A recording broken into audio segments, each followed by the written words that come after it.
ನನಗೂ ಯಾವುದೇ ಸಂಬಂಧ ಇಲ್ಲ. ಸುಮ್ಮನೆ ಸುಳ್ಳು ಆರೋಪಗಳು ಮಾಡಿದ್ದಾರೆ. ಇದು ಎಷ್ಟು ಸತ್ಯಕ್ಕೆ ಹತ್ರವಾದ್ದು. ಸುಮ್ಮನೆ ಆರೋಪಗಳು ಮಾಡೋದು, ಸುಮ್ಮನೆ ಟಿ ವಿಗಳಲ್ಲಿ ಹಾಕಿದಾಗ ಮಾತ್ರ ಇದು ವಿಚಾರ ನನಗೆ ಗೊತ್ತಿರ್ತಕ್ಕಂಥದ್ದು.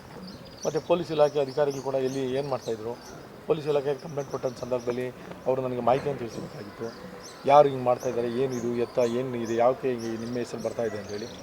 ನನ್ನ ಹೆಸರು ಸುಮ್ಮನೆ ತಂದು ಎಲ್ಲೋ ಒಂದು ಕಡೆ ರಾಜಕೀಯ ತೇಜೋವಧೆ ಮಾಡಬೇಕಂತೇಳಿ ಈ ರೀತಿಯಾದಂಥ ಷಡ್ಯಂತ್ರಗಳು ನಡೀತಾ ಇರ್ತಕ್ಕಂಥದ್ದು ನನ್ನ ಭಾವನೆ. ನಾನು ಹೌದು, ಕಾನೂನು ಹೋರಾಟವನ್ನು ಕೂಡ ಮಾಡ್ತೇನೆ. ಮತ್ತು ಗೃಹ ಸಚಿವರಿಗೂ ಕೂಡ ಫೋನ್ ಮುಖೇನ ಮಾತಾಡಿ, ಸರ್ ಈ ಥರ ಆಗಿದೆ, ಇದು ಏನು ಸರ್ ಈ ಥರ ಮಾಡಿದ್ದಾರೆ, ಈ ಥರ ಮಾಡೋದಕ್ಕೆ ಇದಕ್ಕೇನು ಇದು ಯಾವ ರೀತಿ ಈ ಥರ ಮಾಡಿದ್ದಾರೆ ಅಂತೇಳಿ ಅವ್ರನ್ನೂ ಕೂಡ ನಾನು ಕೇಳ್ತೀನಿ. ಥ್ಯಾಂಕ್ ಯು ನನಗೂ ಯಾವುದೇ ಸಂಬಂಧ ಇಲ್ಲ.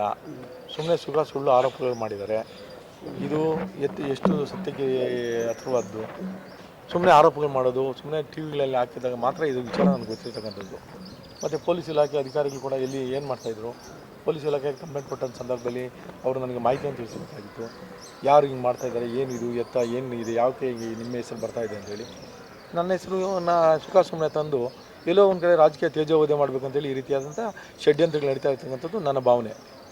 ನಾನು ಹೌದು, ಕಾನೂನು ಹೋರಾಟವನ್ನು ಕೂಡ ಮಾಡ್ತೇನೆ.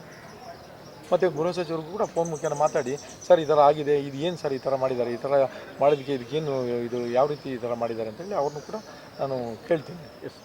Thank you.